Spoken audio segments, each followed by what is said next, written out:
Bismillah. Assalamualaikum warahmatullahi wabarakatuh.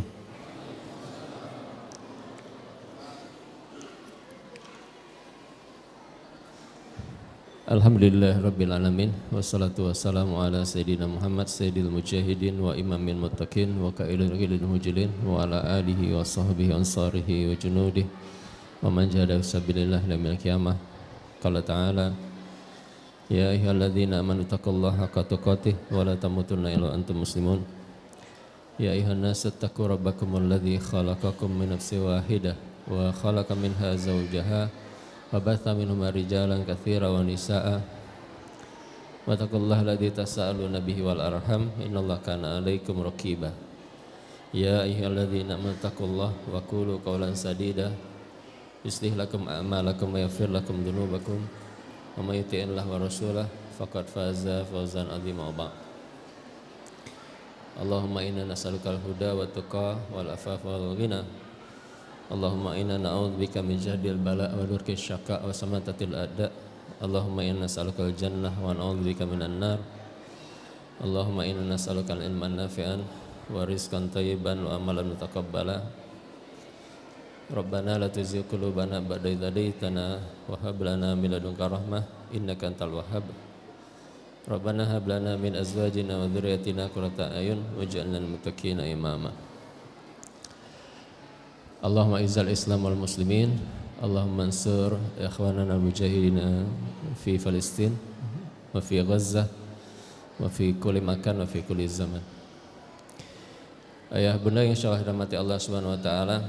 Alhamdulillah, segala puji hanya milik Allah Subhanahu wa taala yang hingga detik ini Allah masih melengkapi nikmat iman dan Islam kita untuk bisa melakukan berbagai macam amal ibadah yang kita berharap agar amal ibadah ini menghasilkan ketakwaan untuk diri kita dan juga keluarga kita.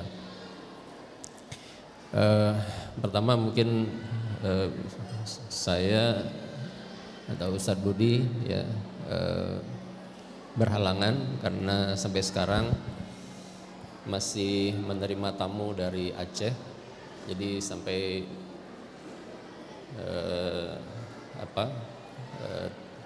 sampai sekarang masih menerima tamu dari Aceh ada 4 orang ya.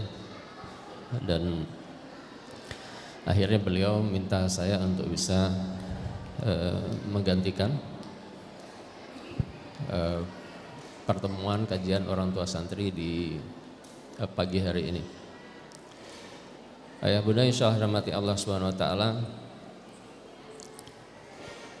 kita semua hari ini para orang tua punya satu permasalahan yang sama ya terkait dengan anak-anak kita. Permasalahan utamanya adalah bagaimana kita ingin sebagaimana doa yang kita panjatkan kepada Allah Subhanahu wa taala agar rumah tangga ini, agar keluarga ini dapat menghasilkan pemimpin yang tidak sembarang pemimpin, tapi pemimpin bagi orang-orang yang bertakwa. Jadi ada tahapan dalam doa yang diajarkan oleh Allah Subhanahu wa taala kepada kita. Setelah kita berhasil mendidik anak menjadi qurrata a'yun, kemudian ada harapan besar lagi bahwa kita berharap agar Allah menjadikan anak keturunan kita, keluarga kita menjadi pemimpin bagi orang-orang yang bertakwa. Dan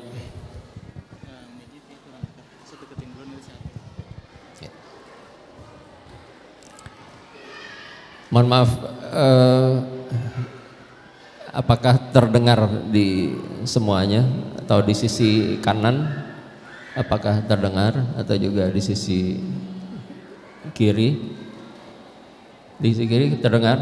Oke. Sisi kanan terdengar? Oke.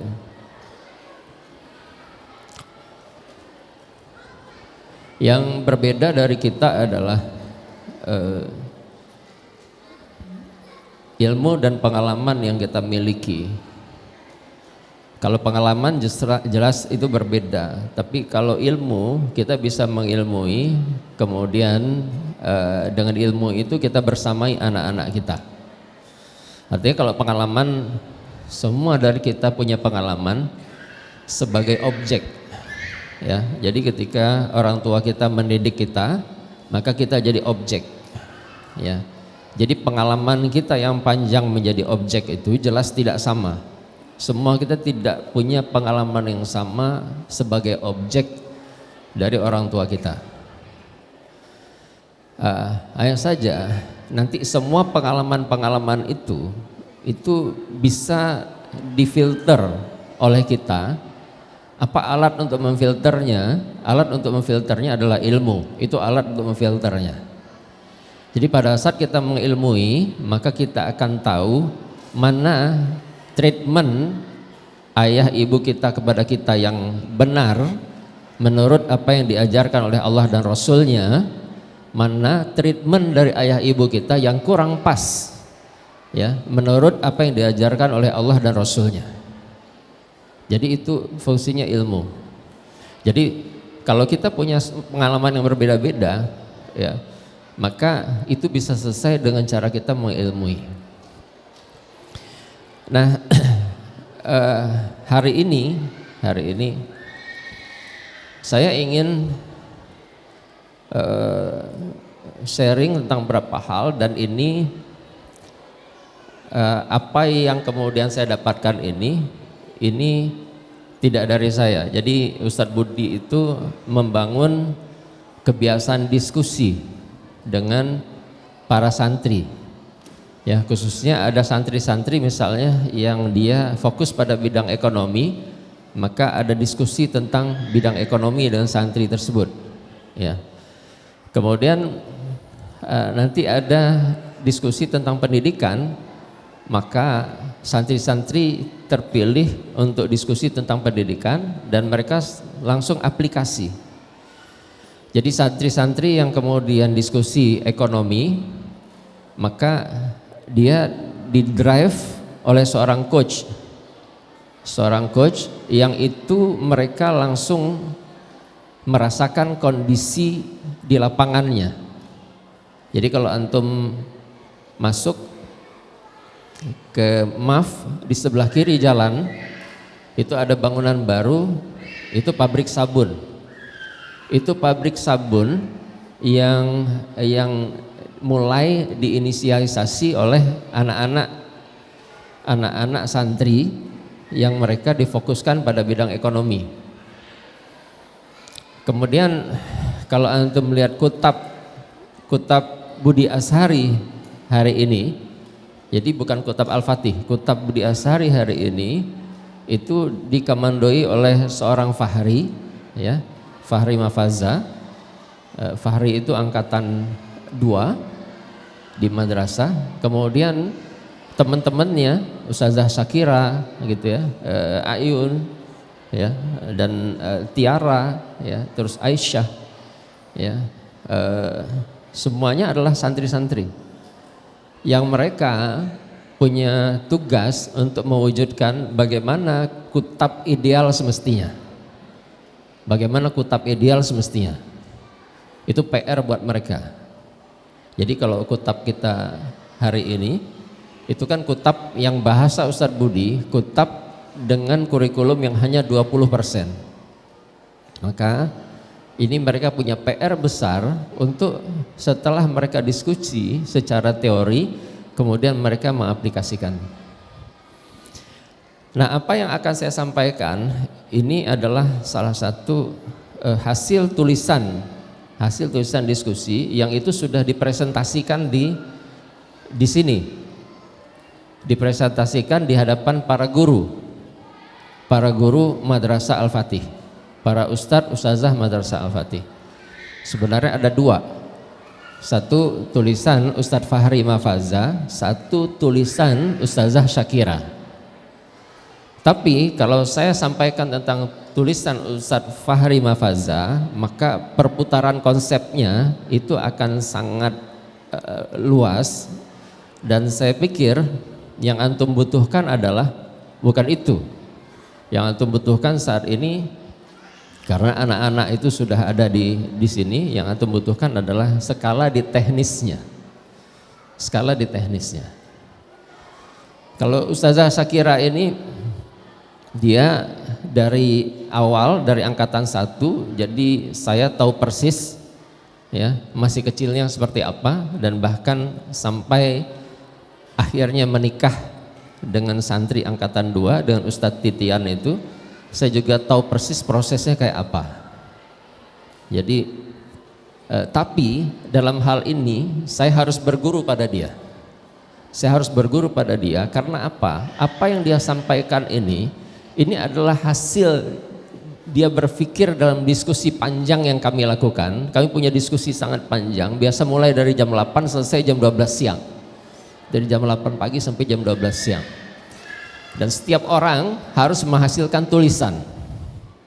Jadi setiap orang harus menghasilkan tulisan. Kalau peserta diskusi kami ada 20, ya setiap orang itu, sebanyak 20 orang itu harus menghasilkan tulisan.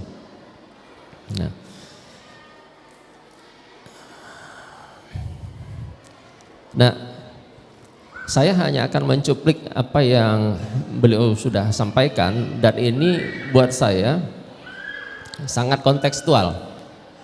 Kenapa? Karena dia dulunya santri.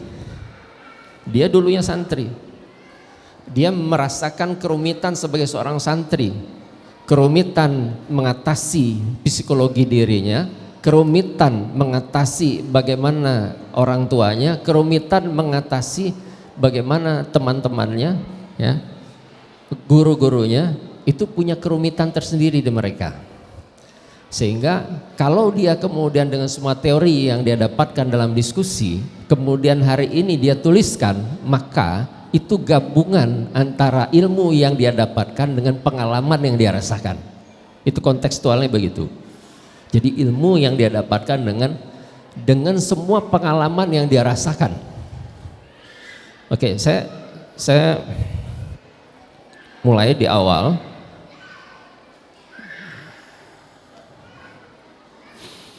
Nah, ayah bunda, anak-anak ayah bunda hari ini itu ada yang masuk ke sini itu sudah baligh atau bulughh, ya. Tapi ada yang dia belum baligh, ada yang dia berada pada akhir masa tamyiz, akhir usia tamyiz. Jadi kalau anak-anak ayah bunda yang masuk di sini, kalau anak perempuan dia belum haid, itu artinya dia berada dalam proses akhir masa tamyiz. Ya. Kalau anak-anak ketika masuk di sini, laki-laki sudah mimpi, kemudian anak perempuan sudah haid, maka dia masuk di sini dalam kondisi dia sudah baligh. Bulughh kondisinya. Dan PR besarnya nanti adalah bagaimana mendidik dia menjadi rusda.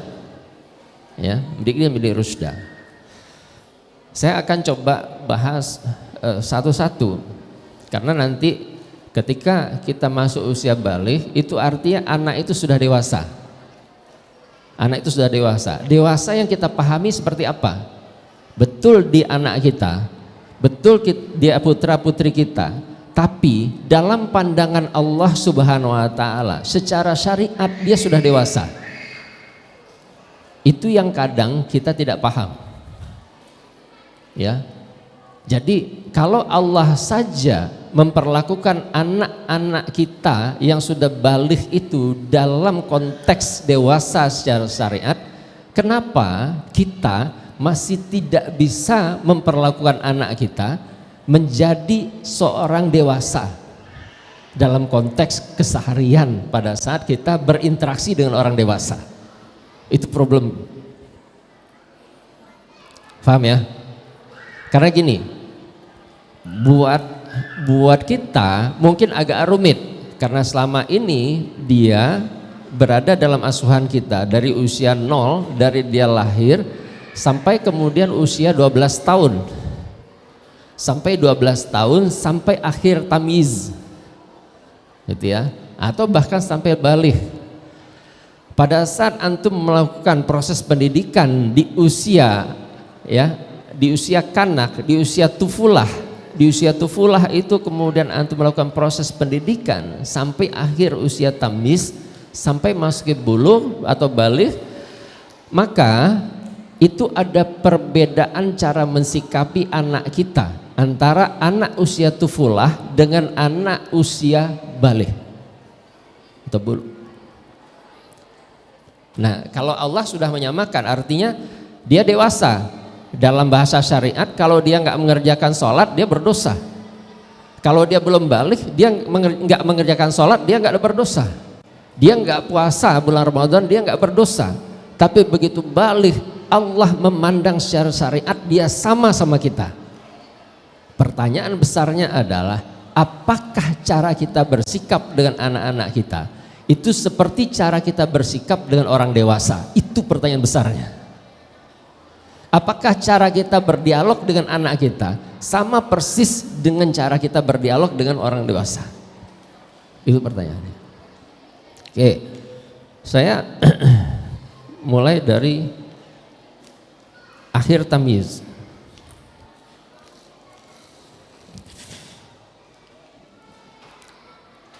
Yang harus kita pahami ketika syariat ini membuat batasan usia, dia punya fleksibilitas yang tinggi.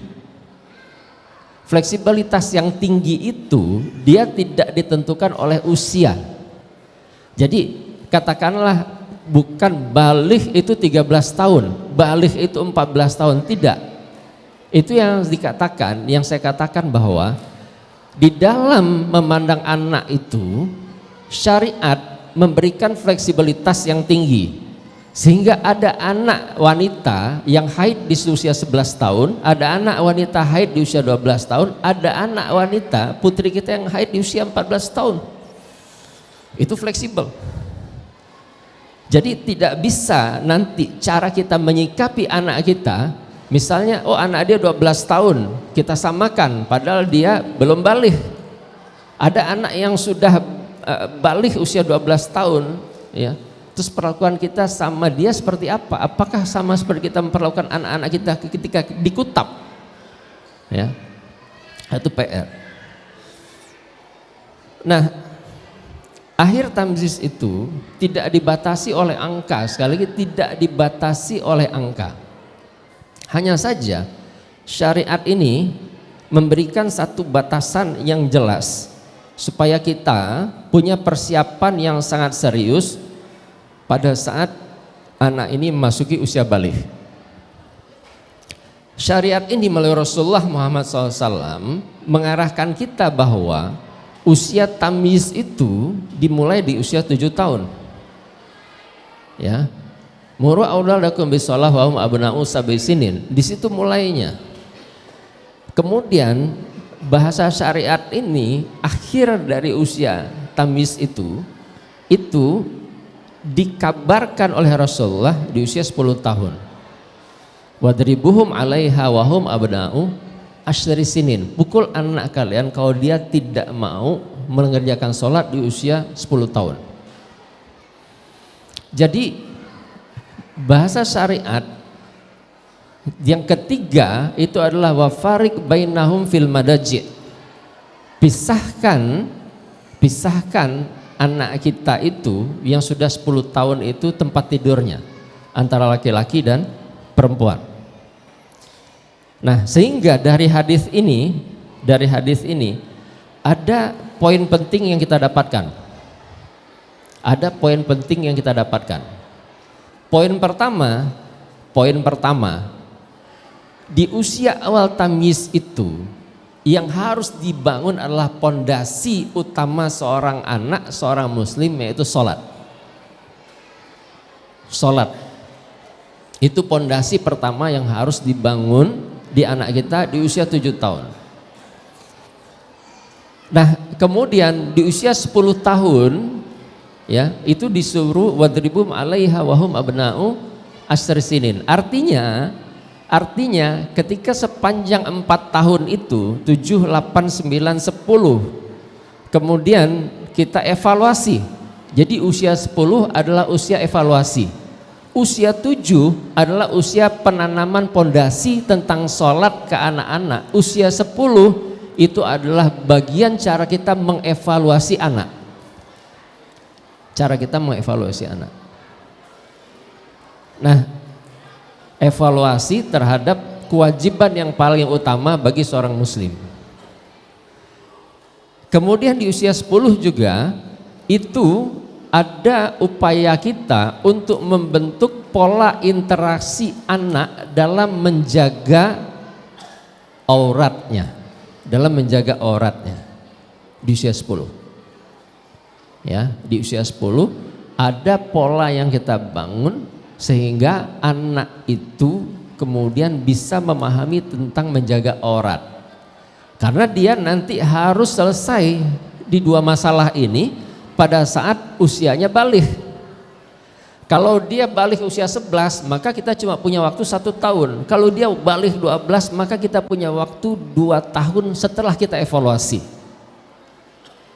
Paham ya? Setelah kita evaluasi, kalau masih ada yang kurang pemahamannya tentang aurat, tentang pondasi sholatnya, maka evaluasi itu menjadi dasar untuk kita mentreatment ulang itu anak, ya, supaya tidak kebablasan di usia 12 pada saat dia baligh, 13 pada saat baligh. Nah, nanti antum akan temukan anak-anak yang belum memasuki usia baligh itu, kalau antum punya anak perempuan misalnya, dia tidak terlalu peduli tentang auratnya. Kadang dia pakai jilbab, keluar, keleweran rambutnya, itu buat dia nggak masalah. Nah, yang jadi masalah adalah di antum, cara kita mentreatment dia.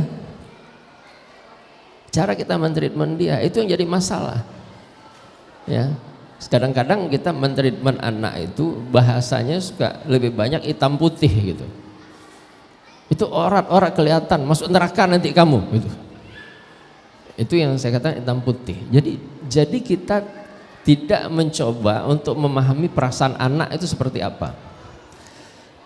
Ya, ini akhir tamyiz. Jadi akhir tamyiz seperti itu.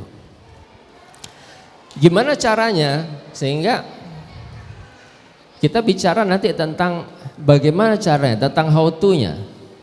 Pendekatan yang kita harus lakukan, ya, pada saat kita mengajak anak, memerintahkan anak, karena semua prosesnya udah perintah. Jadi bisa dengan verbal dan bisa dengan non verbal. Jadi jangan didominasi dengan ucapan, jangan didominasi cuma dengan ucapan, ya, tapi bisa dengan non verbal. Misalnya pada saat anak mau kita ajak ke masjid, nih kita udah siap, ya, udah azan, nak, kita sudah siap misalnya depan dia untuk persiapan kita memperlihatkan bahwa kita siap-siap untuk berangkat ke masjid. Itu non verbal. Jadi ada dua hal ini, karena nanti cara kita menyentuh ini akan sangat berpengaruh pada saat anak ini baligh, di usia baligh. Kemudian yang kedua bisa dengan apresiasi, dan bisa dengan hukuman. Jadi anak-anak kita ini bisa diberikan apresiasi dan bisa diberikan hukuman. Hukuman itu tidak langsung kepada bentuk hukuman fisik, ya, karena kalau antum melihat eskalasinya itu dari 7 tahun sampai 10 tahun itu yang namanya hukuman itu di 10 tahun, dan itu dipukul itu secara syariat ada arahannya, ada caranya. Tidak boleh memukul dalam keadaan marah, ya, tidak boleh memukul, ya, yang anak itu nggak tahu sebabnya apa. Jadi memukul dalam rangka mendidik anak. Kemudian ketiga itu kita pada saat memukul tidak boleh meninggalkan bekas, nggak boleh meninggalkan bekas. Nah, sering sekali kita pada saat anak tidak mengerjakan sesuatu kita emosi. Emosi itu biasa akan mencacat anak dengan dua hal, bisa dengan ucapan yang satir buat anak sama pukulan. Itu yang banyak terjadi di masyarakat. Ya. Itu banyak yang terjadi di masyarakat. Nah, yang perlu diperhatikan baik apresiasi dan hukuman itu adalah seimbang dan disesuaikan dengan kebutuhan.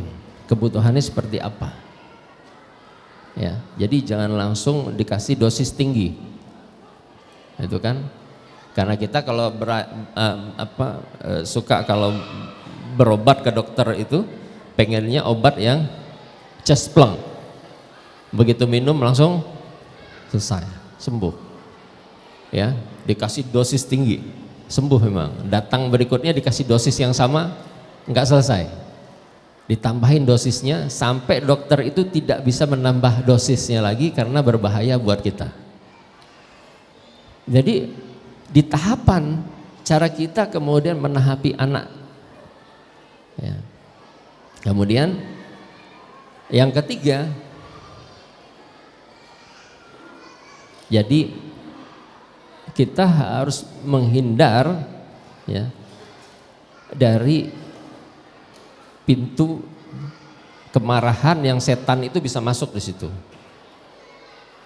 Ya, jadi pada saat kita mendidik anak ada kemarahan, di puncak kemarahan itu biasa dijadikan pintu masuk setan di situ. Ya, pintu masuk setan itu bisa menjadi marah sangat besar atau kemudian orang tersebut bisa merasa udah percuma kayaknya. Ngomong panjang-panjang sama dia udah percuma. Kita menganggap bahwa kayaknya udah nggak mempan. Udah selesai nih. Gitu. Nah,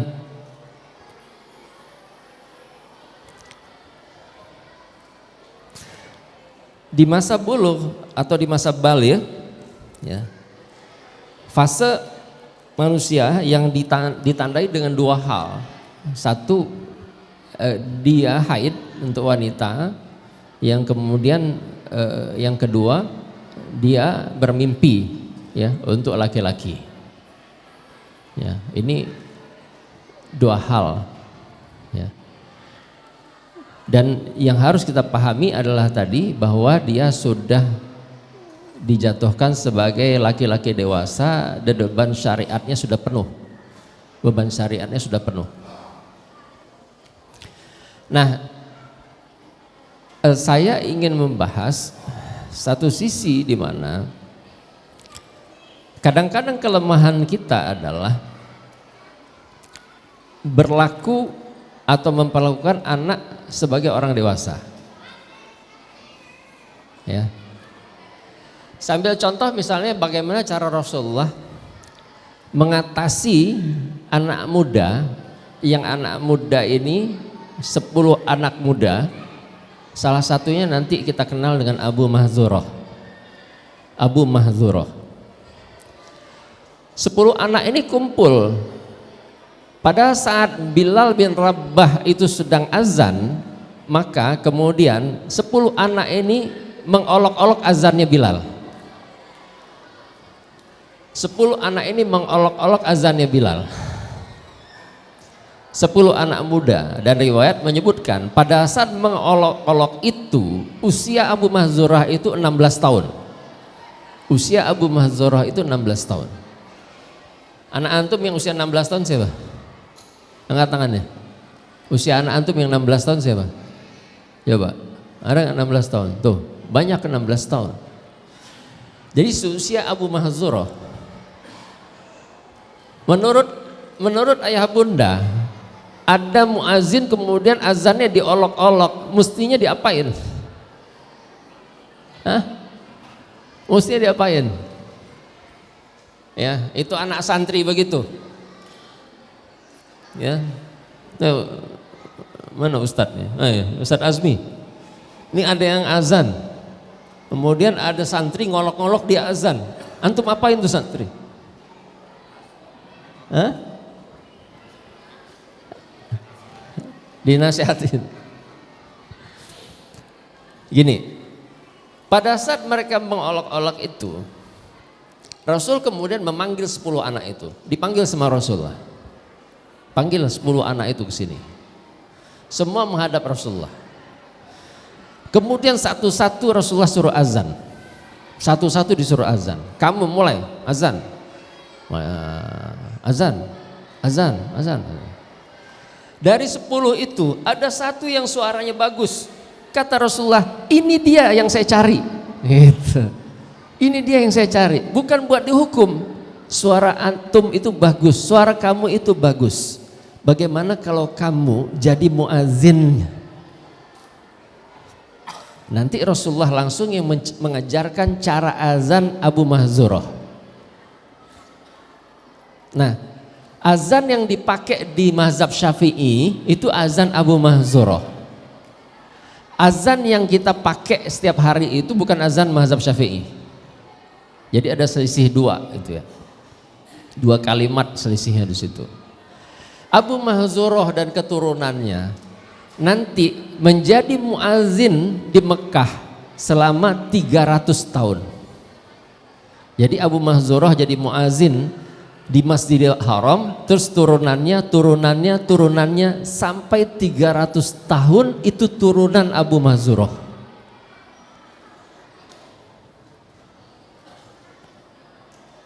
Jadi ini yang saya katakan, dia melihat anak-anak seperti itu. Ini bukan anak-anak, 16 tahun sudah dewasa. 16 tahun sudah dewasa. Tapi ada sebuah permasalahan di mereka dan Rasulullah cara menyelesaikan itu bijak sekali. Bijak sekali. Ya. Jadi saya sebenarnya hari ini pengen bahas tentang Rasulullah kaifa ta'amul ma'asyabab. Rasulullah bagaimana berinteraksi dengan syabab, dengan pemuda. Karena anak-anak antum sudah pemuda-pemudi itu. Cuma saya kira saya harus mulai dari pondasinya dulu, dari awalnya dulu. Jadi di sini yang kita nggak punya itu azan. Kalau laki-laki yang minta izin berzina, di anak kita itu ada yang sudah mulai suka sama lawan jenis. Itu. Ada yang dia ahwat itu di jendela atas itu kumpul. Cuma pengen nunggu lelaki idolanya lewat. Cuma pengen lihat doang. Benar. Jadi antum, para orang tua, ayah bunda harus sadar bahwa ini pertumbuhan yang normal di anak-anak kita. Yang gak normal itu cara antum menyikapi. Itu yang gak normal. Cara kita menyikapi, itu yang gak normal. Padahal dia baru lihat-lihatan. Kebanyakan kita dulu pacaran, itu masalah. Tapi kita susah memaklumi anak yang cuma lihat-lihat doang begitu. Tapi kita merasa ya jadi orang yang bersih gitu. Ngelihat anak itu kita tuh kayaknya sudah ya, kita ini orang yang apa ya, suci gitu. Ya. Anak baru lihat-lihatan saja, baru ngelihat laki-laki yang dia dambakan itu udah masalah besar buat kita. Yang jadi masalah adalah nextnya, karena begitu dia melihat anak-anak itu, dia masuk dalam wilayah di mana bahasa Al-Quran itu wala taqrabuz zina, dan jangan kalian dekati zina. Dia sudah mulai masuk wilayah mendekati zina mata. Tapi apakah mereka normal? Normal. Mereka normal. Yang harus kita ajarkan adalah bagaimana kemudian rasa yang normal itu menjadi rasa yang bertanggung jawab. Itu dia. Itu dia. Pernah nggak para ayah ini ngobrol sama anak perempuannya? Ngobrol sama anak perempuannya. Tanya dalam nyantai itu, Kak, ada nggak cowok yang kamu suka di madrasah? Pernah nggak? Yang pernah mana? Angkat tangannya. Kalau itu saya tahu betul itu.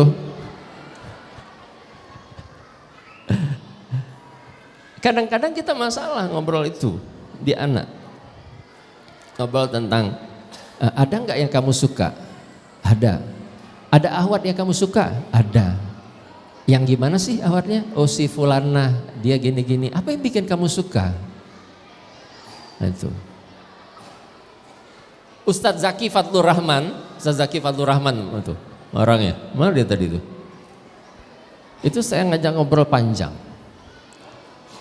Ustadz Zaki Fadlur Rahman itu sudah menerjemahkan 4 kitab. 4 kitab Arab dia terjemahkan. Saya ngobrol sama beliau, sama Ustadz Zaki Fadlur Rahman. Kamu ketika dia bilang enak ya, enak apa? Ya Ustadz punya cucu, ya ada yang disukai langsung nikah kemudian punya cucu gitu. Nah itu kan juga kamu bisa. Kamu maunya kapan? Pengen segera sih Ustaz gitu. Cuma apa mau ya orang sama saya gitu kan. Terus dia bilang, emang kamu suka yang kayak siapa? Oh itu ada ahwat namanya Fulana. Oh kenapa kamu suka sama dia? Orangnya ibadahnya rajin. Dari mana kamu tahu? Karena dia diminta jadi penanggung jawab kedisiplinan untuk ibadah misalnya itu. Oh, oke. Oke, saya bilang. Ibu-ibu yang anaknya penanggung jawab disiplin ibadah jangan ini ya. Jangan langsung husnuzon, karena belum tentu. Gitu.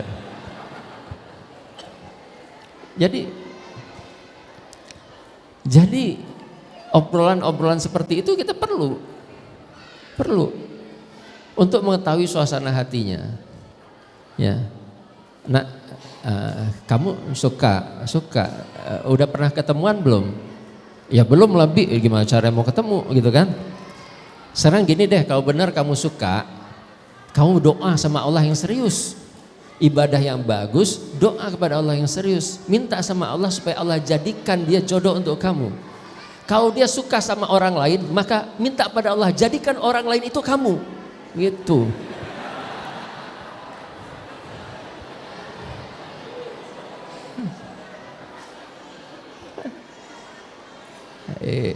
Doa ya kayak ngotot gitu. Nah itu kalau kita begitu, niscaya dia akan tahu gimana cara menempatkan dirinya. Kalau kamu sudah memang siap, sudah, kamu datang aja ke ayahnya. Datang ke ayahnya, minta ke ayahnya. Saya kalau ada yang curhat ke saya arahkan begitu.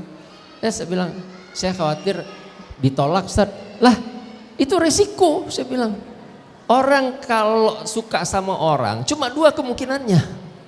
Orang kalau melamar orang cuma 2 kemungkinannya, ima diterima, ima ditolak.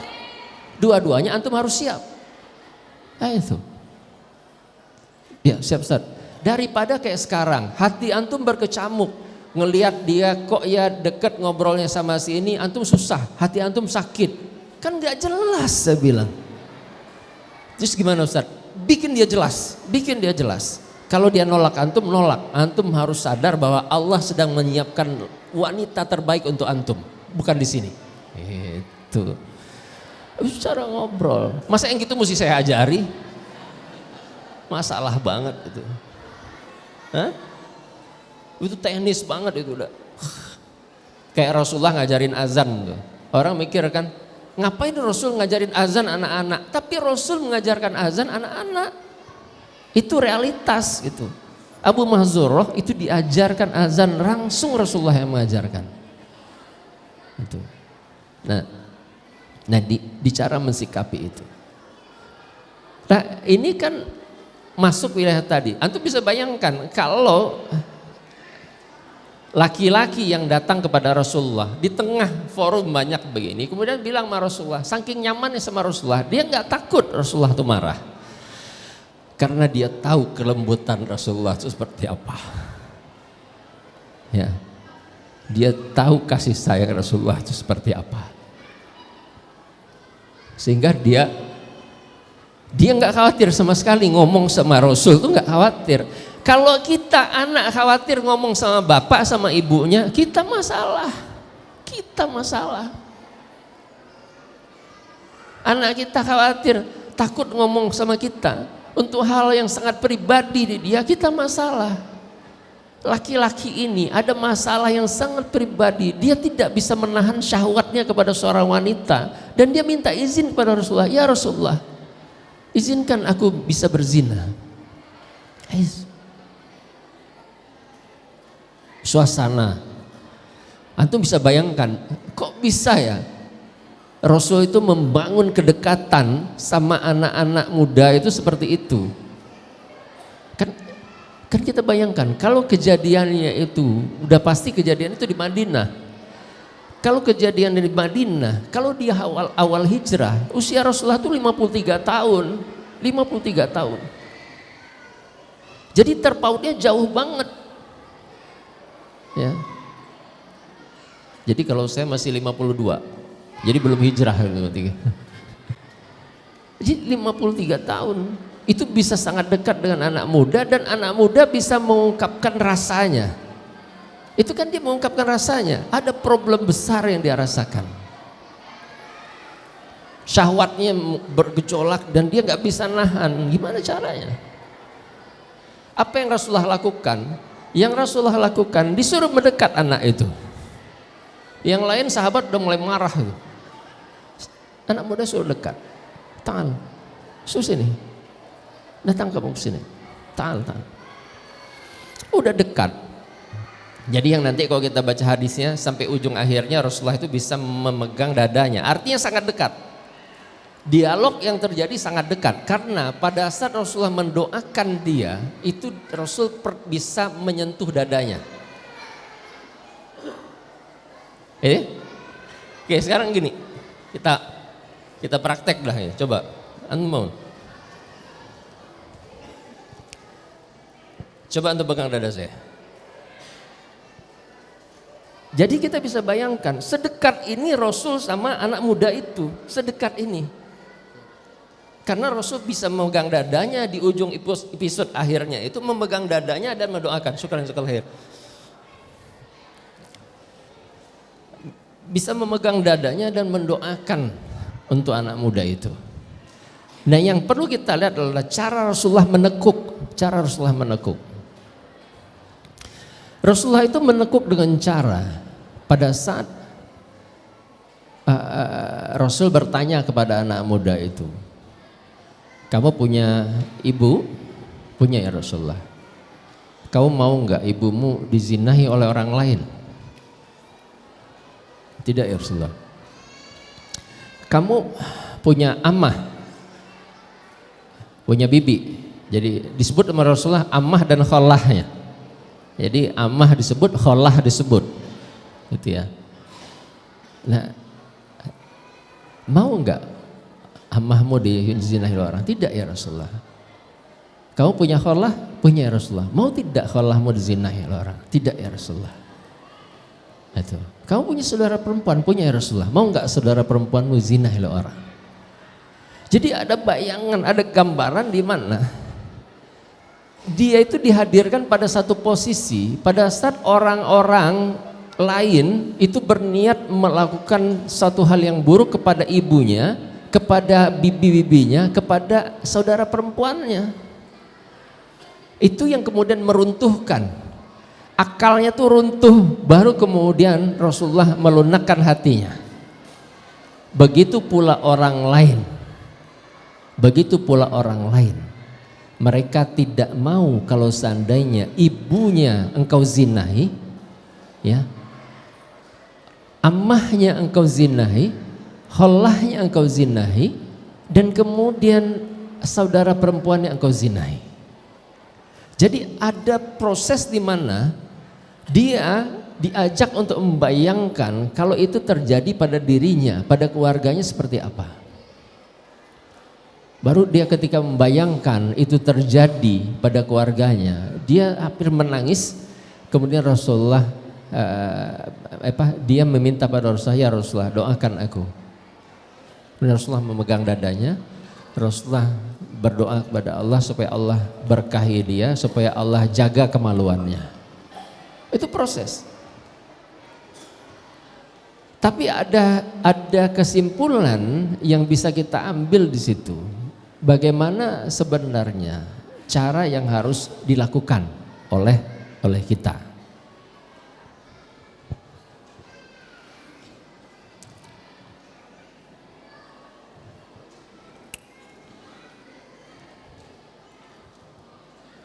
Saya buat satu slide juga yang itu saya tulis kesimpulannya.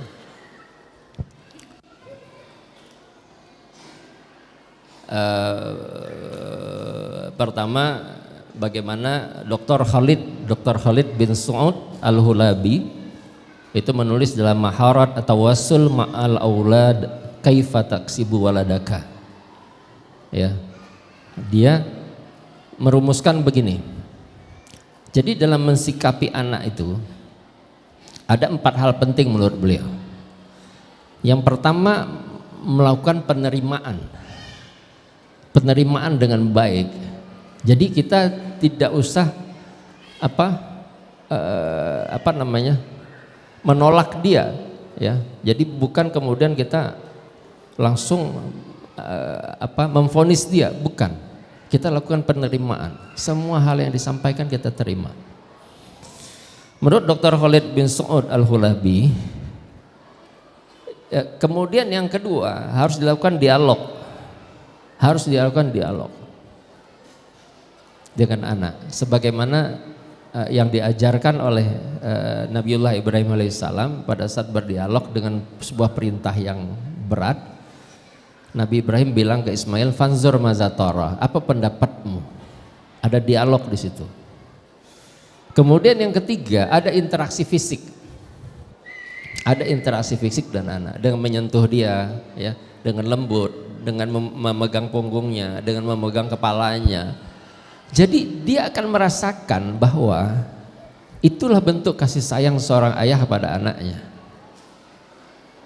Ya, tidak ada orang dewasa yang kemudian mau direndahkan, nggak ada. Antum sebagai orang dewasa sudah melakukan banyak hal, sudah melakukan banyak kebaikan, tiba-tiba ada satu kesalahan, antum kemudian dimarah-marahi oleh atasan, itu nggak nyaman, pasti hati nggak enak, kemarahan muncul di situ. Itu sikap orang dewasa. Ya, jadi sangat tidak nyaman buat seorang anak ketika dia, ya, dimarahi oleh orang tuanya, karena dia, kalau anak-anak yang udah dewasa, udah balik itu, dia nggak nyaman diperlakukan seperti itu. Ya. Sebagaimana Rasulullah mengatakan, usikum bisyabab khairan. Jadi nasihati anak-anak muda itu dengan kebaikan. Fa innahum araka afidah. Jadi sesungguhnya mereka punya hati yang lembut. Jadi kata Rasulullah, kita disuruh banyak menasihati anak itu, anak muda itu, para syabab itu dengan kebaikan. Kenapa? Kata Rasulullah, karena mereka punya hati yang lembut. Mereka punya hati yang lembut. Jadi anak-anak kita itu punya hati yang lembut. Jadi sebenarnya pada saat kita melakukan satu bentuk, ya katakanlah menyecilkan dia, menghina dia, itu dia nggak terima.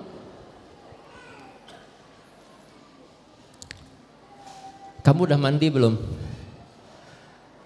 Ini pulang dia ke rumah, dia pulang ke rumah. Ya, anak antum yang 16 tahun. Kamu udah mandi belum? Belum. Bunda udah bilang berapa kali, mandi, sampai sekarang kamu nggak mandi juga. Sebenarnya pesantren, gimana sih pesantren kamu tuh ngajarin kamu? Gitu. Anak itu nggak terima. Dia cuma bilang, kalau bunda mau nyalahin, tolong salahin saya aja. Saya laki-laki dewasa, saya bertanggung jawab terhadap semua permasalahan yang saya lakukan, semua hal yang saya lakukan, itu tanggung jawab saya, bukan tanggung jawab guru saya, bukan tanggung jawab institusi di mana guru saya mengajar. Itu salah saya, itu dewasa, itu laki-laki dewasa. Nah, yang membuat anak nggak dewasa kan kita yang membuat anak itu nggak dewasa, nggak nyaman. Padahal kalau kita cuma bilang ya udah nak, ini kan kita mau berangkat, kamu mandi dulu, ditungguin kok. Udah selesai.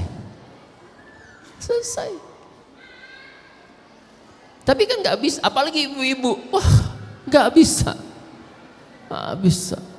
Itu tambahannya banyak. Kamu gimana? Apa kamu nggak diajarkan tentang kebersihan sebagian dari iman? Itu kan? Kemana aja Al-Quran kamu punya hafalan Quran, itu buat dipakai jadi amal soleh, bukan kayak begini ya.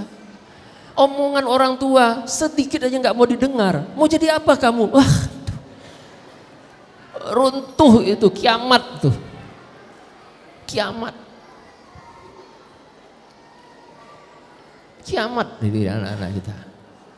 Nah, memang ada problem besar, kita ini kita itu menyimpan banyak pengalaman treatment dari orang tua yang menjadikan kita itu objek didik, objek pengasuhan.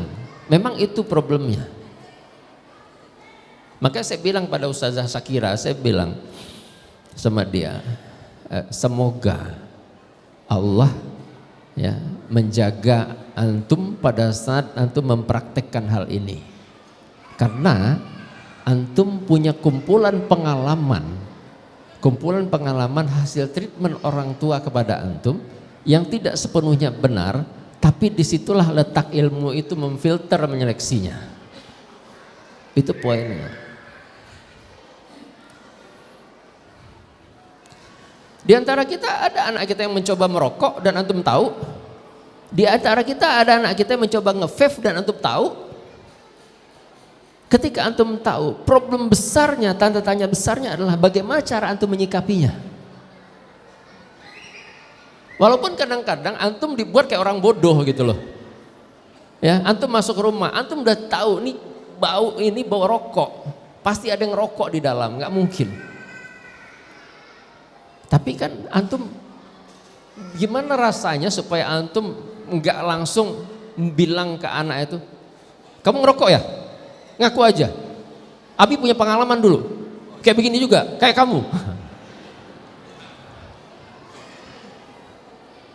Kan cara kita kemudian memahami posisi anak, kan nanti ada mereka yang mencoba. Baru tahapan mencoba. Ya.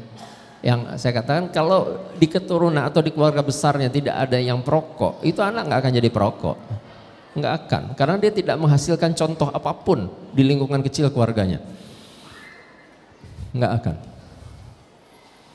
Tapi kalau dia dari kecil ngelihat om yang ngerokok, di rumahnya ada omnya dan om yang ngerokok, dia punya lingkungan kecil dari kecil yang direkam sampai dia dewasa bahwa omnya perokok.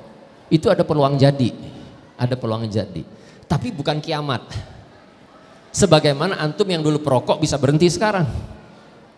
Itu kan? Benar nggak? Benar nggak? Siapa yang dulu perokok dan berhenti? Nggak ada yang mau nunjuk tangan. Iya, ada pengalaman itu. Ada pengalaman itu. Saya itu nyoba ngerokok pertama kali, waktu SD kelas 6 itu nyoba. Rokoknya Komodor. Ada yang tahu kalau Komodor? Nah, ketahuan usianya berarti. Rokok Komodor. Begitu saya ngerokok, nggak suka saya. Asli nggak suka saya.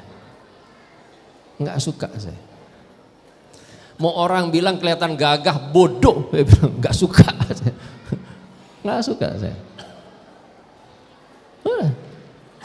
Jadi ada hal yang kadang anak itu pengen coba, kemudian dia dipanasi dengan kondisi pertemanan, nongkrongnya, begitu. Nah, antum kan pernah ngalamin itu. Masalahnya sekarang dia punya filter yang kuat enggak? Kalau antum membuat filternya kuat, maka nggak akan terpengaruh. Yang jadi masalah pada saat antum justru melemahkan filternya. Dia kecewa karena antum menuduh banyak hal kepada dia yang dia mungkin melakukan sekali, tapi antum menuduhi sudah berkali-kali dan seterusnya. Dia kecewa. Kekecewaan itu yang membuat dia jadi tidak bisa berhenti. Dia ingin membuktikan sebuah perlawanan. Ya. Ini generasi hari ini loh, yang kalau orang begini-begini doang dianggap keren gitu loh. Antum coba pikir, kita sedang menghadapi generasi yang lingkungannya tuh kayak gitu. Ya, generasi milenial, generasi Z gitu, Gen Z gitu. Kita sedang menghadapi kondisi begitu. Mereka bisa bertahan di sini sampai selesai saja itu udah luar biasa. Antum sabar anak itu di sini sampai selesai, anak itu sabar sampai selesai, itu luar biasa. Itu luar biasa. Itu.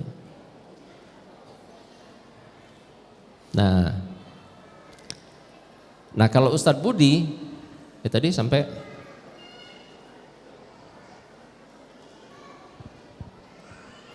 interaksi fisik kemudian doa, itu kalau Dr. Khalid bin Su'ud Al-Hulabi. Ya. Kemudian kalau Ustadz Budi Asari, ya, Ustadz Budi Asari di dalam buku Remaja Antara Hijaz dan Amerika itu membuat kesimpulannya begini, tahapannya. Yang pertama ada penerimaan, yang kedua ada dialog, yang ketiga ajari, latih potensi yang kelihatan. Jadi jangan tadi ya, kalau dia ngelihat ahwat kemudian dia tertarik, itu potensi atau apa? Potensi bukan? Gimana sih antum?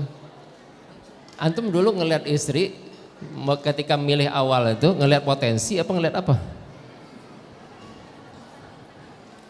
Ya.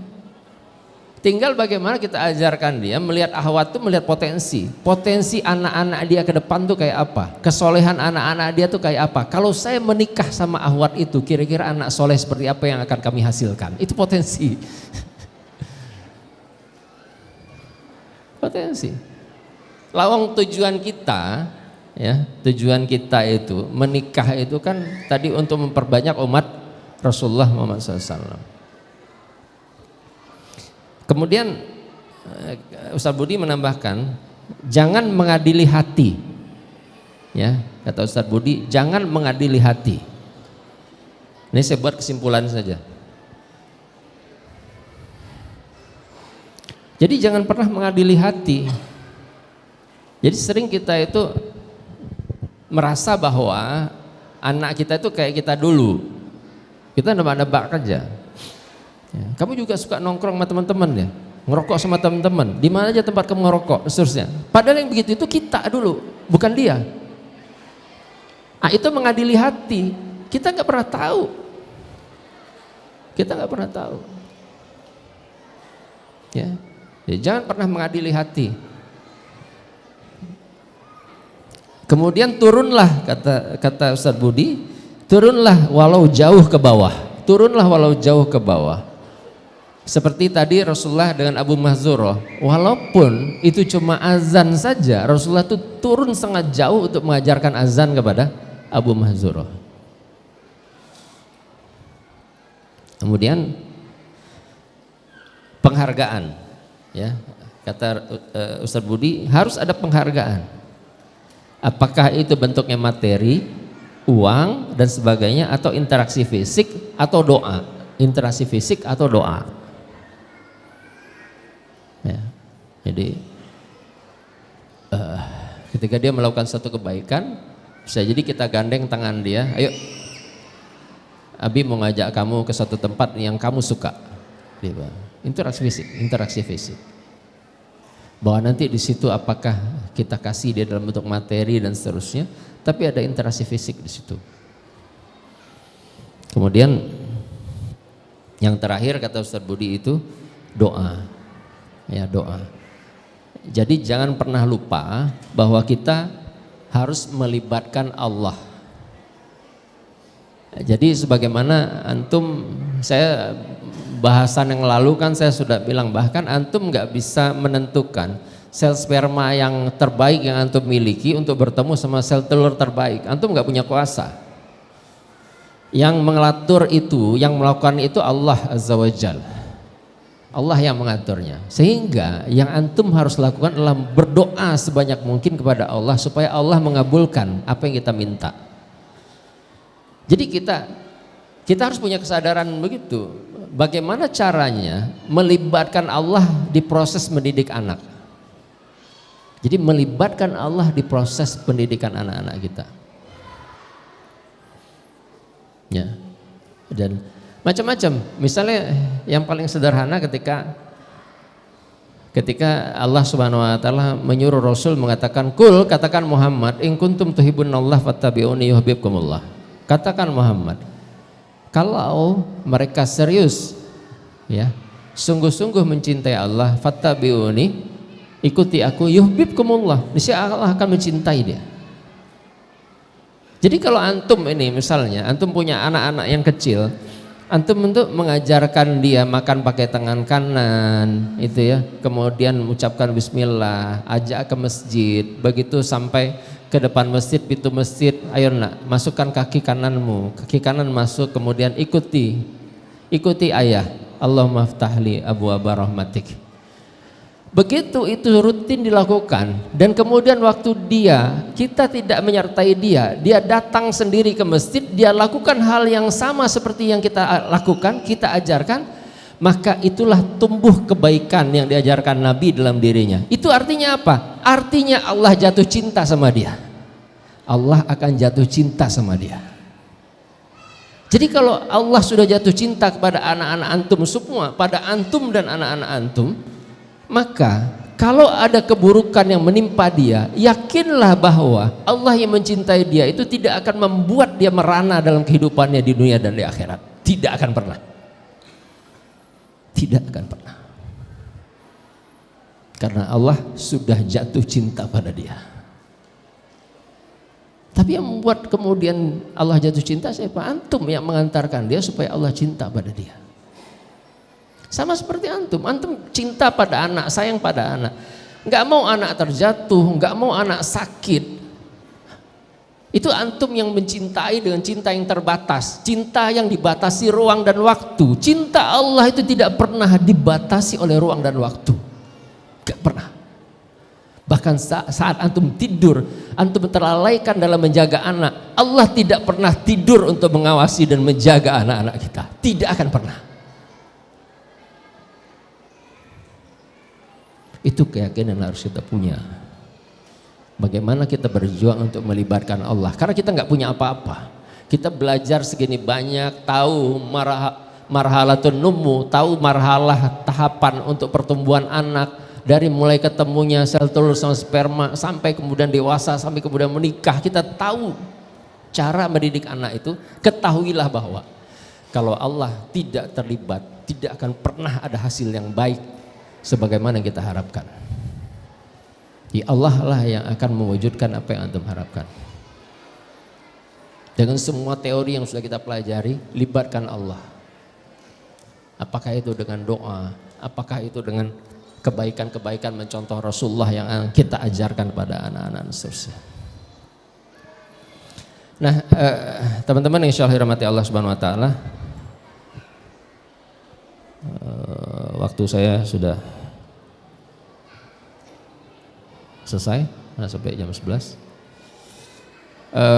Kita semua lagi berjuang. Saya berjuang, sebagaimana antum juga berjuang dalam proses mendidik anak. Anak-anak antum adalah anak-anak saya juga. Jadi satu hal yang perlu saya ingatkan, jangan pernah mencela anak siapapun. Jangan pernah mencela anak siapapun. Karena kalau ada keburukan dilakukan anak yang lain itu, kalau kemudian Allah letakkan keburukan yang sama, antum belum tentu mampu menerima sebagaimana orang lain bisa menerima.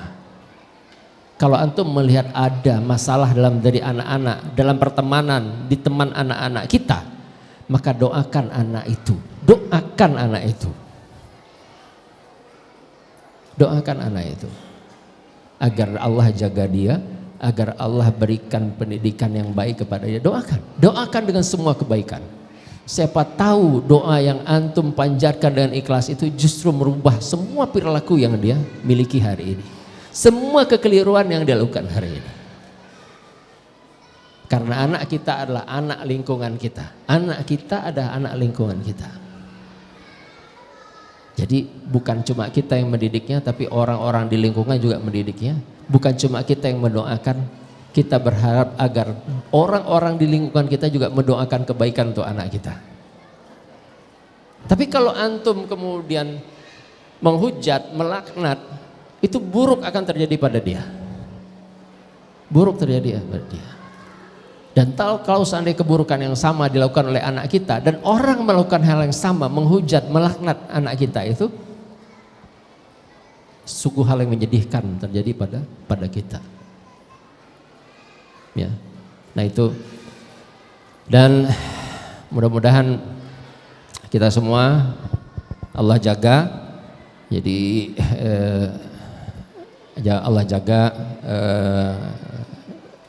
istri kita, anak-anak kita, ya, baik yang ada di madrasah ini ataupun juga yang ada di luar madrasah, ya, dimanapun mereka berada, kita doakan agar mereka semua adalah orang-orang yang senantiasa bisa, ya, mendekat kepada Allah dengan baik, dan mudah-mudahan Allah muliakan mereka untuk bisa mengangkat derajat ayah ibunya, ya, di kemudian hari di surga Allah Subhanahu wa taala. Alhamdulillah, itu mungkin yang bisa saya sampaikan. Yang jelas kita harus cari sebab. Jadi kalau seandainya antum menemukan satu kekurangan pada diri anak, satu masalah pada diri anak, cari sebabnya di antum dulu. Cari sebabnya di antum dulu. Jangan cari sebabnya di anak. Jangan-jangan dia jadi begitu karena dosa kita, ya. Jangan-jangan dia jadi begitu karena dosa kita, ya. Itu saja mungkin dari saya. Mudah-mudahan bermanfaat buat kita semua. Afa minkum subhanakallahumma wa bihamdik asyhadu an la ilaha illa anta astaghfiruka wa atubu ilaik. Assalamualaikum warahmatullahi wabarakatuh.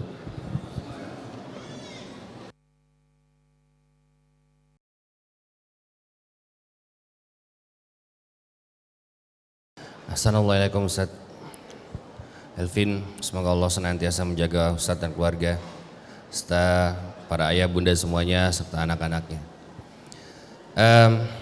Satu hal Ustaz, masalah emosi. Sebetulnya apa yang Ustaz Elvin sampaikan itu insya Allah kami paham. Memang praktek di lapangan ini antara istiqomah dan tidak istiqomah. Dan ketika Ustaz menjelaskan ini langsung alarm di kepala kami tentunya, nggak boleh kayak gini lagi. Tapi memang spontanitas itu Ustaz yang kadang suka terjadi, yang semua yang apa yang Ustaz sampaikan itu betul. Ya, ketika misalnya katakanlah misalnya ada anak kita merokok misalnya, langsung diubun-ubun. Memang anak saya belum besar Ustaz. Ya, tapi saya banyak mengalami orang tua yang lain. Kemudian bagaimana sikapnya, dan saya coba berempati dengan mereka ketika mungkin saya punya anak laki-laki yang sudah besar dan kemudian merokok bahkan di hadapan saya, ya mungkin saya pun akan marah naik pitam. Karena ya masalah misalnya gimana orang tuanya bener kok anaknya merokok misalnya gitu. Kemudian langsung overthinking, gimana nasibnya kelak, apakah dia akan merokok terus, walaupun kita tidak bisa menjadikan patokan apa yang terjadi sekarang itu akan terjadi seterusnya. Tapi mungkin Ustadz bisa share pada kami hal-hal apa saja yang harus kami lakukan. Ya, setiap anak maupun laki-laki maupun perempuan pasti punya tugas-tugas dalam kehidupannya, bahkan mungkin ujian-ujian dalam kehidupannya. Nah, jadi ketika mereka melakukan hal tersebut yang tidak sesuai dengan ekspektasi orang tuanya, kemudian kami ini marah, kami ini emosi, bahkan mungkin juga suka ya mungkin apa ya, berlebihan lah katakanlah seperti itu. Maka apa yang harus kami lakukan? Apakah kami harus melakukan tadi yang kayak Rasulullah suruh azan misalnya? Maksudnya itu kan sangat bijak sebetulnya ya. Tapi untuk mencapai derajat seperti itu tentunya kami butuh latihan Ustadz. Dan latihannya ini kan gak setahun 2 tahun. Maka bagaimana ketika kami emosi, ketika kami marah, hal apa yang harus kami lakukan untuk bisa mendidik anak-anak kami dalam bimbingan syariat ini Ustaz? Jazakumullah khairan. Barakallahu fikum.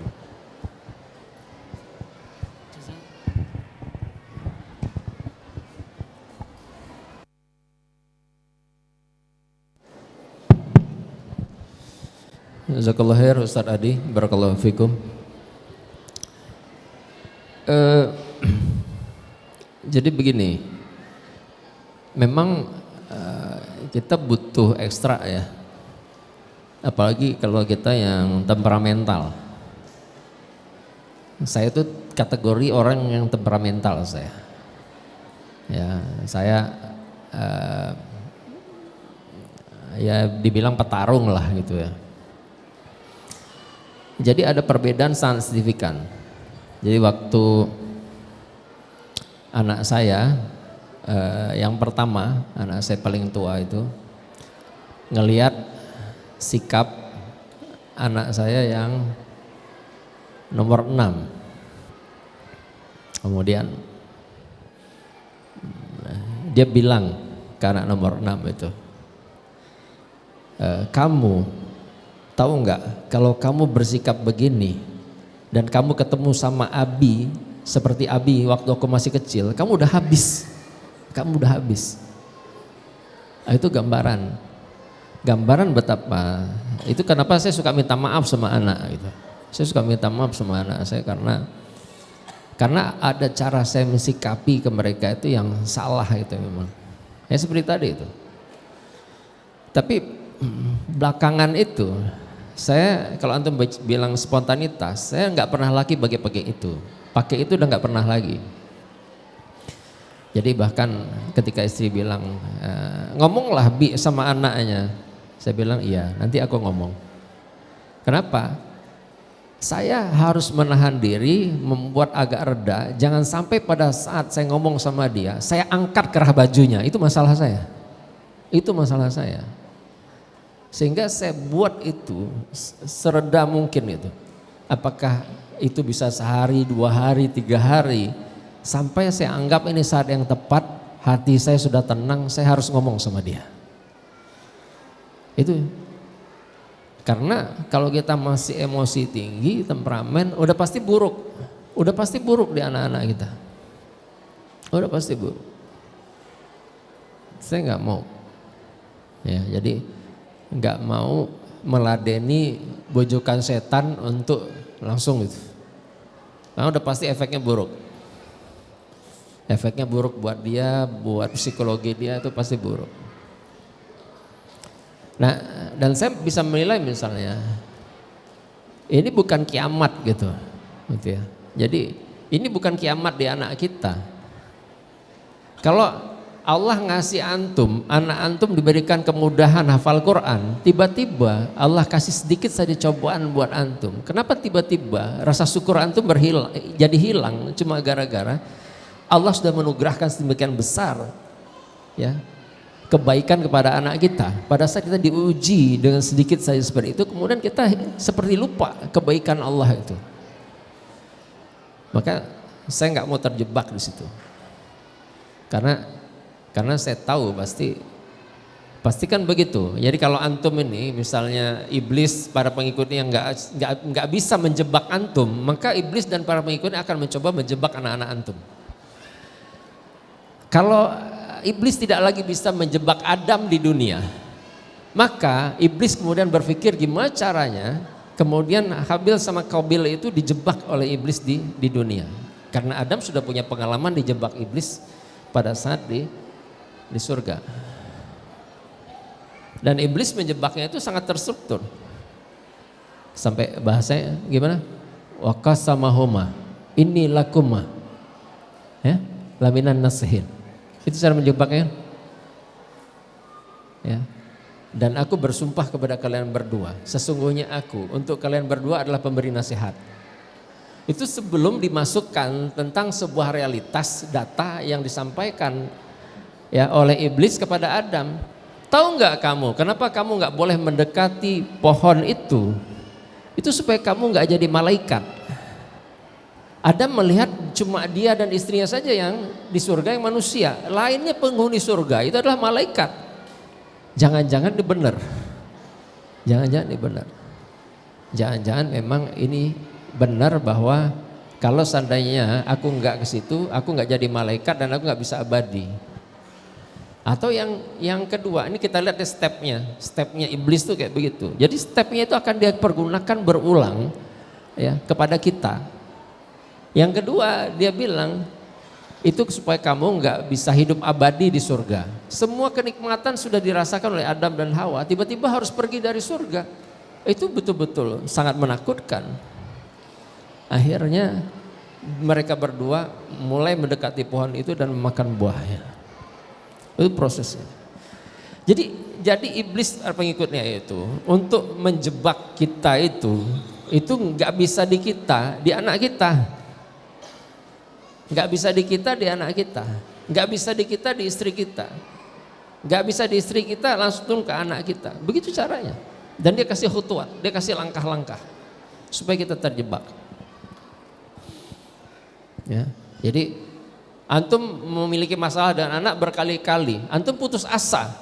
Padahal itu yang diharapkan oleh iblis. Bahwa Allah Subhanahu wa taala sudah menegaskan wala tayasu min rahmatillah. Jangan kamu berputus asa dari rahmat Allah. Itu kan Allah yang nyampaikan. Kalau kita kemudian putus asa, aduh anak kita kok gini, kita putus asa, kita sudah termakan sama khutuatnya iblis. Khutuatnya setan. Langkahnya. Gitu Ustaz Adi. Lahir.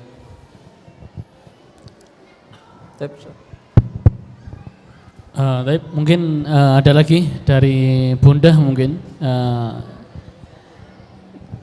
Tafadhol bagi Bunda yang ingin menanyakan mungkin perwakilan satu gitu.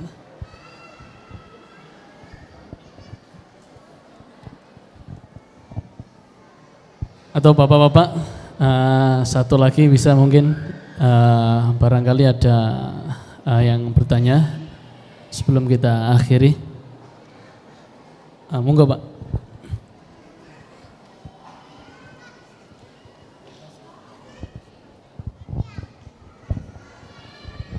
Tolong sebutkan nama, saya nggak kenal semua soalnya. Kalau tadi kenal pernah ke Tangsel, jadi ketemu, jadi pernah tahu. Assalamualaikum warahmatullahi wabarakatuh. Nama saya Handri Ustaz.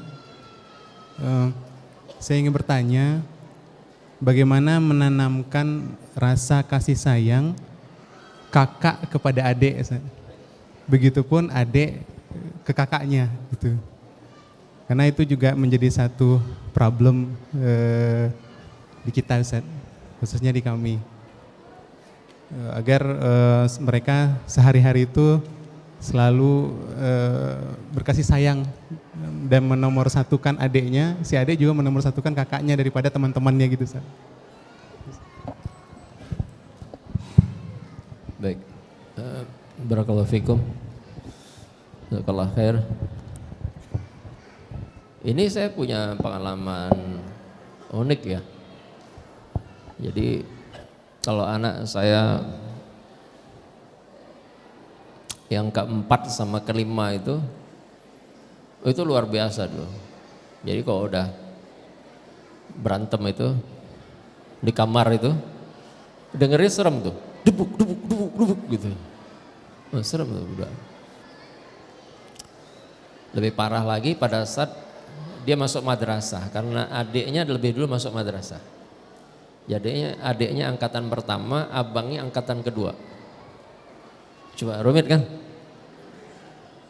Abangnya jadi juniornya.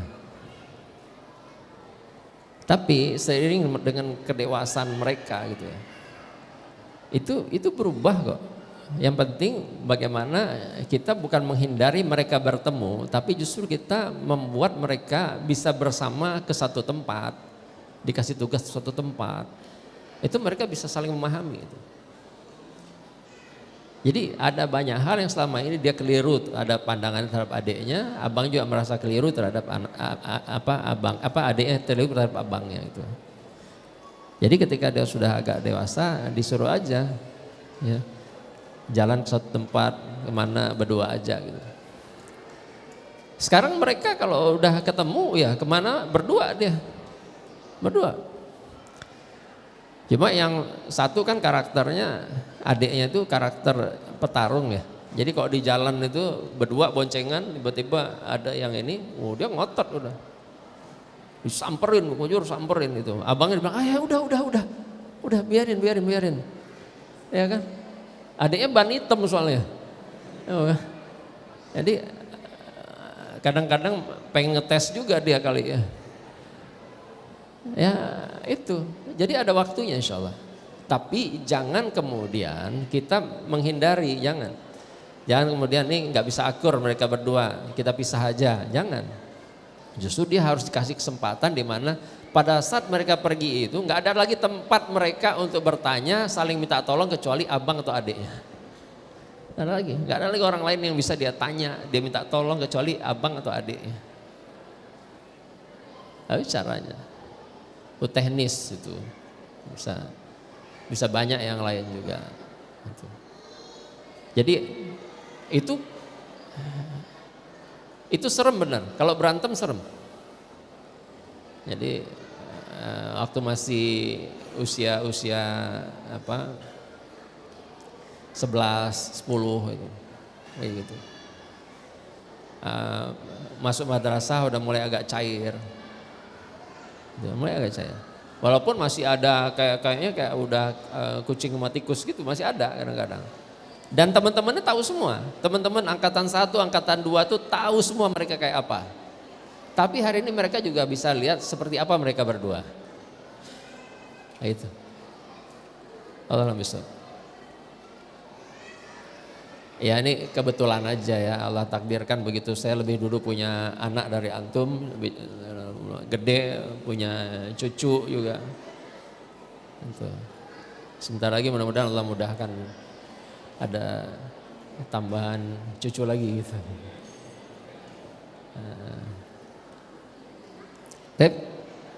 Itu ada ibu-ibu mau tanya.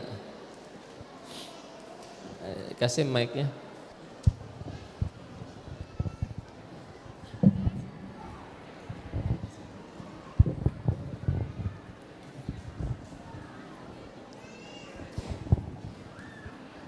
Bismillahirrahmanirrahim. Assalamualaikum warahmatullahi wabarakatuh. Nama saya Fani Ustadz. Dari ceramah-ceramah yang saya dapatkan dari Ustadz-Ustadz itu ya biasanya Ustadz selalu menghindari pertanyaan-pertanyaan yang teknis. Saya bahkan ingat banget dulu kita pernah disuruh merangkum pada saat kita liburan. Salah satu tausiahnya Ustadz Budi tentang ayah teladan utama. Itu tuh Ustadz tuh kan sempat bilang begini. Masa saya harus menulis buku 365 hari bagaimana ayah bercerita atau berkomunikasi dengan anak-anak? Kan enggak banget, itu teknis banget gitu. Dan itu tuh teman saya tuh langsung bilang gini, loh iya Ustadz perlu. Maksudnya pada saat nonton itu sama-sama, lah iya Ustadz perlu. Jadi sebenarnya saya tuh melihat dari curhat-curhatan teman ya Ustadz, ternyata kita tuh punya masalah dalam seni berkomunikasi, baik dengan teman, sesama wali santri, dengan anak apalagi. Ternyata kita punya masalah besar dalam seni berkomunikasi. Namun dari Al-Fatih sendiri sepertinya Ustadz kan menghindari ya untuk menyampaikan hal-hal yang teknis seperti itu. Nah mungkin harapan para Ustadz adalah agar kita mencari sendiri, belajar sendiri. Cuman kan kami ini clueless ya Ustadz ya. Jadi takutnya salah gitu loh dalam menyikapi karena belajar sendiri ini tadi gitu loh. Kira-kira menurut Ustadz perlu nggak sih tuntunan seperti ini, sebab saya sih merasa kayaknya perlu gitu Ustadz. Itu aja. Terima kasih. Assalamualaikum warahmatullahi wabarakatuh.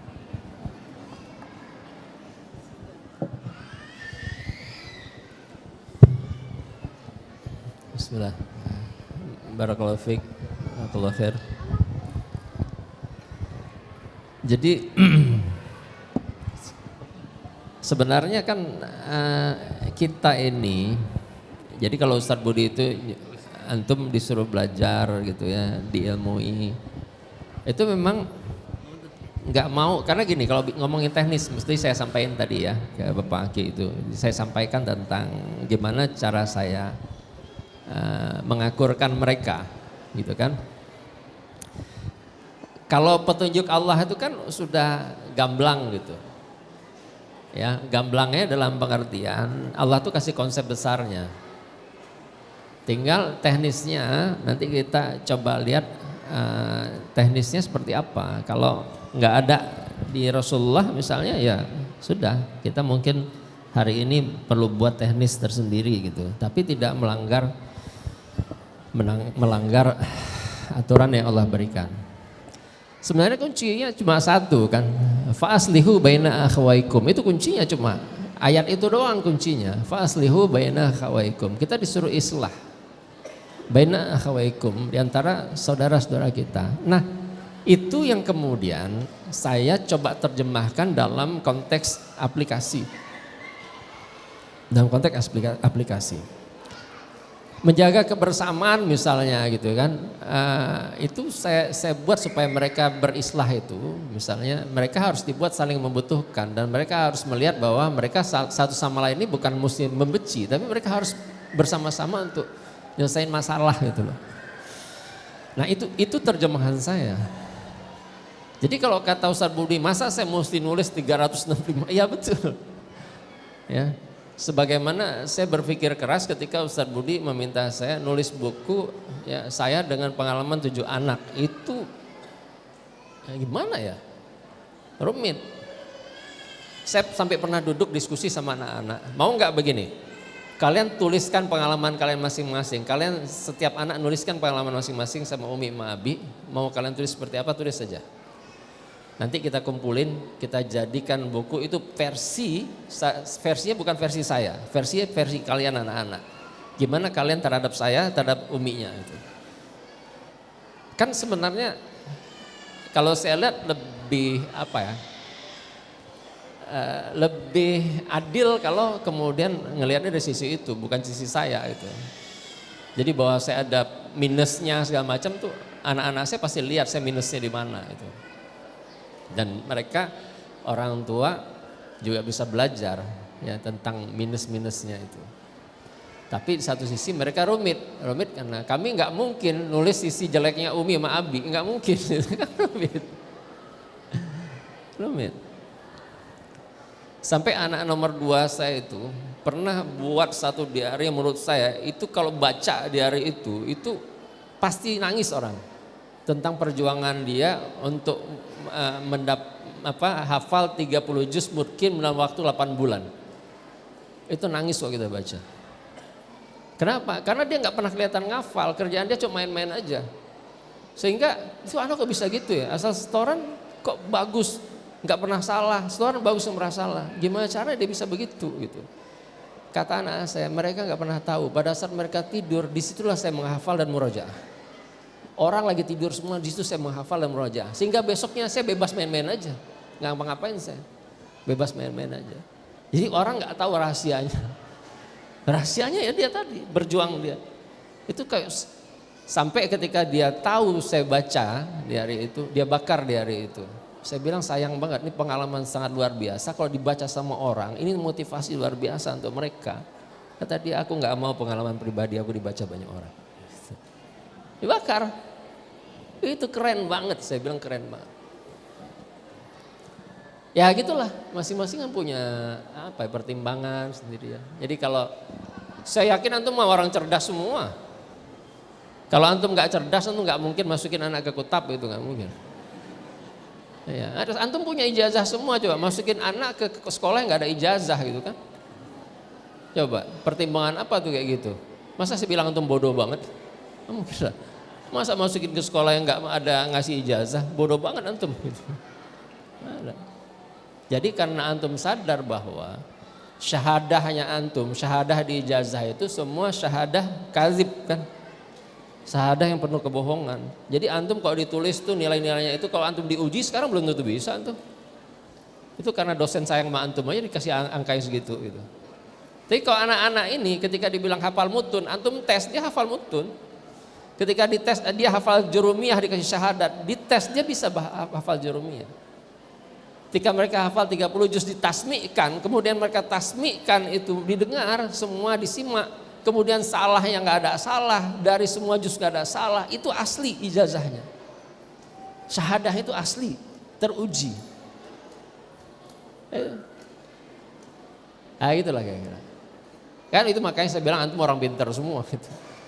Ya, masukin ke sekolah yang nggak ada ijazahnya pintar semua. Kayak gitu. Jadi saya nggak tahu kalau disuruh nulis repot itu sama aja tadi pertanyaan nyuruh saya nulis itu repot itu repot.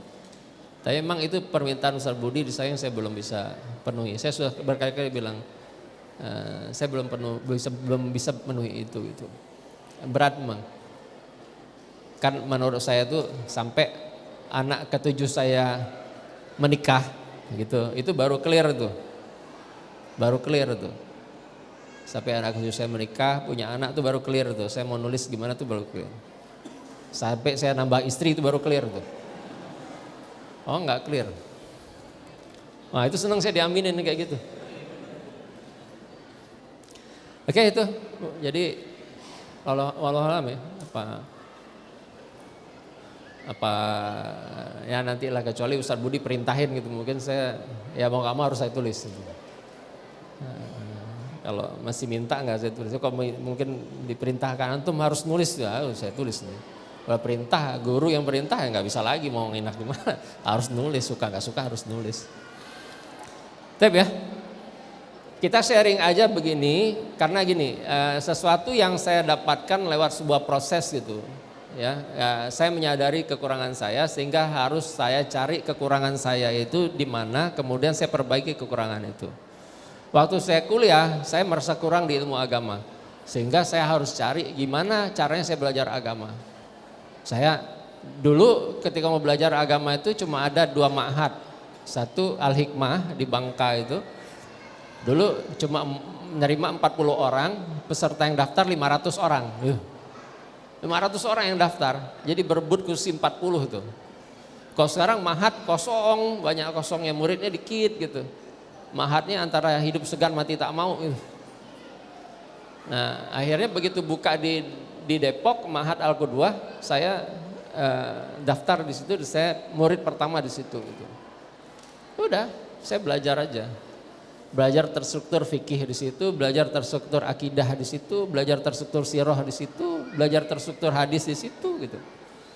Itu karena saya pengen ada ilmu yang perbaiki diri saya itu. Kan sekarang tinggal kita aja, tapi setiap keputusan pasti ada konsekuensi. Ya kan? Udah pasti konsekuensinya waktu. Lalu ketika kuliah berarti jam 4 sore saya kuliah lagi, jam 4 sore saya kuliah agama sampai jam 8 malam. Itu konsekuensi yang harus saya terima gitu. Ketika saya mengambil pilihan bahwa saya harus belajar. Saya harus belajar. Gitu loh. Jadi kalau antum merasa ada kurangnya di mana, kurangnya di sini, udah. Terus sekarang mah gampang. Lawang di Tangkot ada Ustadz Rusli itu, ya kan? Di Tangsel ada Ustadz Nizar. Ya. Jadi kalau antum kurangnya apa, kurangnya ilmu ini, kurang ini, ilmu yang tepat apa, tinggal minta ke PJ Syar'i-nya. Itu fungsi PJ Syar'i di kutab antum masing-masing. Ya, PJ Syar'i bukan cuma untuk membenarkan, menyalahkan atau menyetujui apa yang kemudian dilakukan oleh manajemen, bukan. Tapi mereka punya kewajiban untuk memberikan ilmu, ya, kepada semua orang tua dalam mengiringi pendidikan anak-anaknya. Itu fungsinya PJ Syar'i. Mereka bertanggung jawab untuk memberikan ilmu kepada setiap orang tua sesuai dengan kebutuhannya. Nah ya, mudah-mudahan nggak ada yang suruh saya nulis lagi. Saya suka nulis, saya suka baca, saya suka nulis. Biasanya saya suka nulis tuh diri saya sendiri, kalau saya lagi iseng saya naikin ke Facebook gitu doang. Ya, karena ya saya agak kurang lancar main di Instagram karena memang Ya, ada Instagram itu juga orang yang buat gitu ya. Nah memang mungkin udah tua gitu ya, jadi Instagram tuh agak-agak kaku gitu. Tapi salah di IG banyak tentang hal yang terjadi. Kadang-kadang kalau anak nikah misalnya saya tulis berapa seri gitu, tapi ada tulisan yang saya buat banyak dan tidak saya naikkan di IG karena saya pengen ada tulisan yang saya kasih hadiah buat anak saya gitu. Ada tulisan yang nanti suatu saat saya kasih hadiah untuk anak-anak saya tentang hidup rumah tangga tuh kayak apa gitu. Alhamdulillah cukup saya. Ya, Assalamualaikum warahmatullahi wabarakatuh.